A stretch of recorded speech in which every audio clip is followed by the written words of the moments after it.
And actually, at that time, I was sort of like,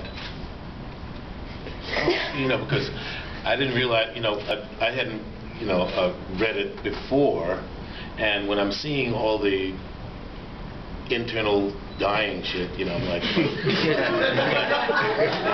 that's really kind of gnarly. What does that sound like? So we just, had a lot of fun playing with it.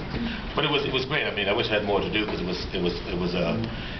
was really fantastic. And I remember it was something that I think my son got to see, but I have two little girls, and I said, well, they can't come and see it. No, not yet. But it was fun. But it's about princess. That's what they tried to tell me. Yeah. And then I don't know, which of you guys were in Blood Plus? Yeah. Steve? Yeah. Oh, that's right. Steve too. You guys would. Okay. I heard. Blood Plus was the very first anime or dubbing project of any kind that I'd ever done. So for me, that was like, oh, okay, neat. I actually had no idea how to even get into doing anime because I only give the stuff that comes to my agency. So Audition for it, which was the first anime that was actually available to us. And they were warning us, like, oh, it's not going to pay that well, you might not want to do it. And I was like, yeah, I want to do it, I want to do it. I watch this stuff all the time, I grew up on Dragon Ball Z, oh my god. Points up 10. I refuse to say I'm so old. That's an anime cartoon. It's Japanimation. And no, it was really, really awesome. Just it was how I learned how to dub. It was just working on that show. So it was really, really sick and fun and really gory and violent. Why is Crispin dying?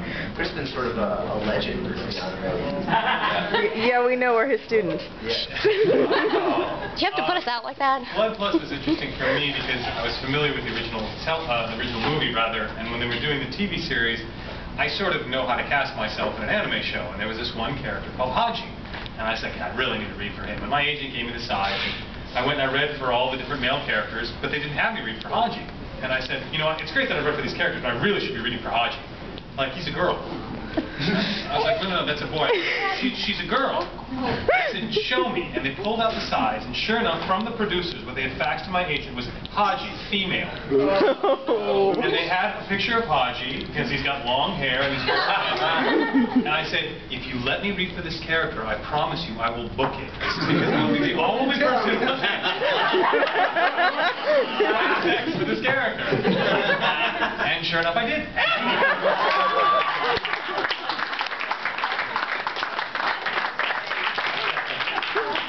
So I came in, and then they called me back for Haji, and then I started explaining the show to them, and they said, maybe we should cast this guy.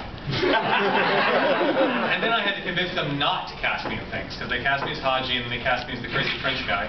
And then they're like, and play this guy too. And I was like, no, they talk to each other, and I can't make the voice different enough. Well, who should play this one? Who should play this one? And I was like, am I getting a casting credit? But yeah, no, it was fun. Well, we had to do a lot of writing on that show too, is that right? Don't start me. Yeah. Wow. Yeah. I didn't want to go there.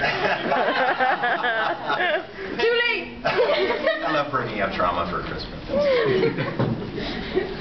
It's going to be okay. Bring up the Bowen?